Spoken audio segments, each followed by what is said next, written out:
When I came into the project, the initial project was for a renovation of our school.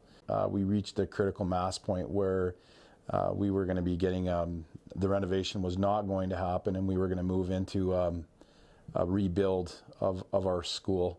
George Barry, I'm the principal owner of Barry Architecture and Associates, and on the West Park Middle School project in particular, I'm the prime design architect and the principal in charge and design lead.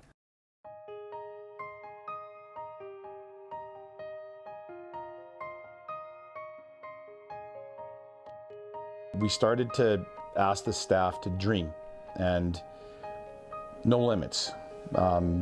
What do you think a really interesting teaching and learning environment would look like that wasn't just a classroom?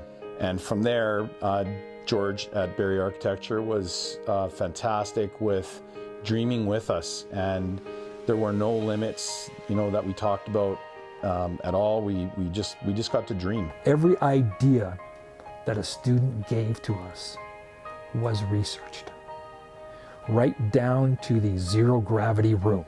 George was great at getting a building committee of our students together, and we started to meet with the students, and George said the same thing to the kids as we did, and that was think and just dream. And kids are not bound by the adult world. Their sense of play and their sense of imagination forced us into places that would make some systems that would be within the building uncomfortable.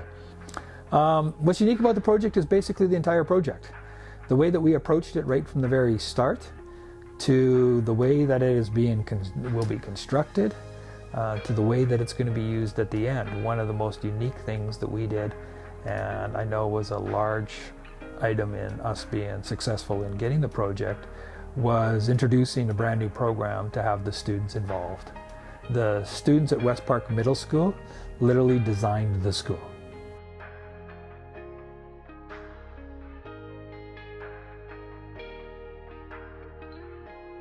So many of their boundless ideas are integrated into that building.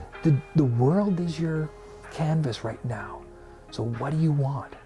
We want a running track on the roof, because we have a lot of kids that are into track. One kid said, we want an anti-gravity room where you can go in, hit a switch, and you have zero gravity and you can float around. They wanted a tree house in their school. They've got a tree house in their school. They wanted lockers that they could open with their thumb. They wanted plug-ins in their lockers so that they could charge their phones. So we've put a USB charging station in there. But another area that really we found to be incredibly and almost an emotional touch in a lot of ways was West Park has a strong connection with foundation and pathway students. Those are students that have some learning challenges or some mobility challenges, and the students at West Park made them the priority. They have the best location in the school.